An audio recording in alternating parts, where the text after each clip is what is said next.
evolution is the change of a species over time.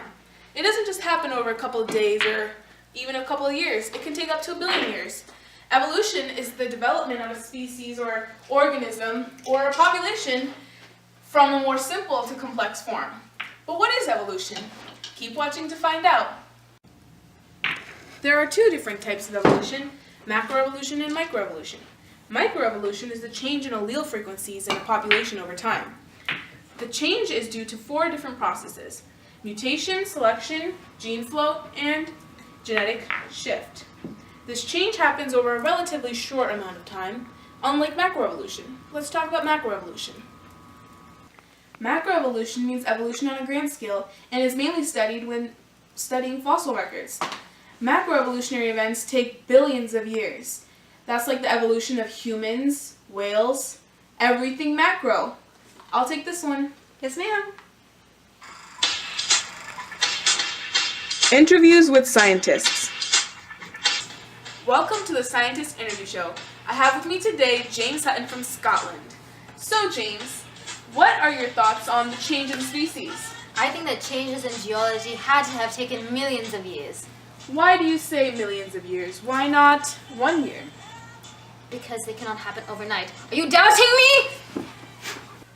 Welcome back. I have with me today Charles Lyell. So Charles, what are your thoughts on the changes of species over time? Earth's geology has changed very dramatically. And has this dramatic change been fast or slow? Very slowly and over time. Really? Well, what do you think about uniformitarianism? Uniformitarianism. Changes were driven by the same force. The past is the present. Hello. Today we have Thomas Malthus here. Hello. So Thomas, Pleasure to be here. pleasure. How's your book going? It's going very well. Thank you for Awesome. asking. Can you give me some examples of like what's in your book? Well, my theory that populations tend to grow beyond their natural resources, I'm trying to spread that thought and theory because I have so much scientific evidence that supports it. What kind of evidence? Well, the fact that maple trees grow thousands of more seeds than they actually need to in one summer. They're growing much more than they need.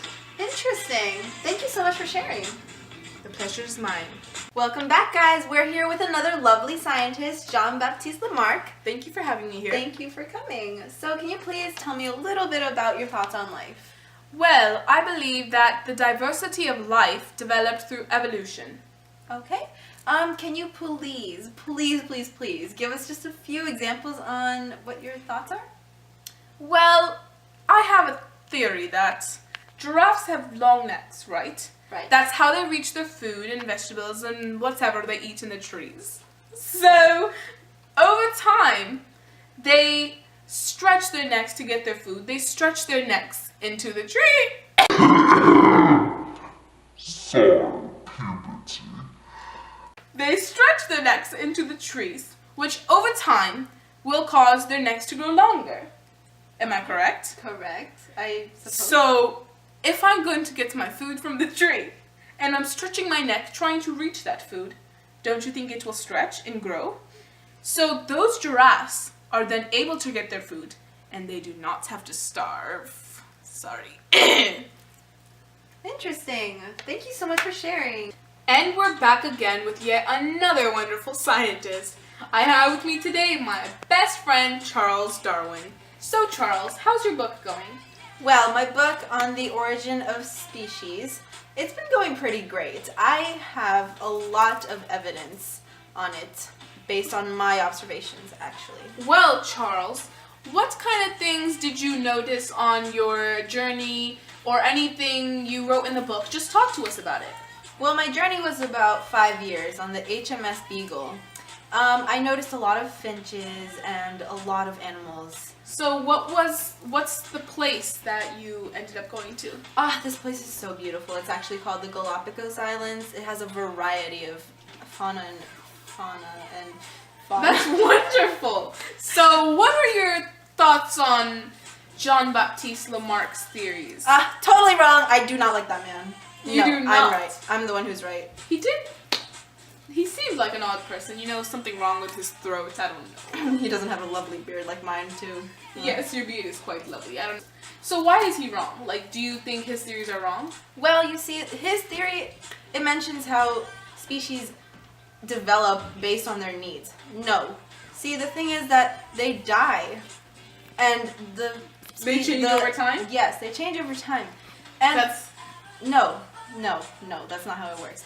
No. Okay, so the ones that adapt, they survive, and they continue to reproduce, and the ones that don't die and they vanish. correct. The ones that actually have surviving rates that are high up, they are the ones who reproduce, which give off the same traits as they do, which That's makes- wonderful. Yeah. It was nice having you here, Charles. Oh, thank you so Stay much. tuned for another show. Now you know all about evolution. What evolution is, the theories, the scientists, what causes evolution, the effects of evolution, basically everything. So thank you for watching. I hope you enjoyed. And stay tuned because our next video is going to be on cell division. Don't forget to like and subscribe.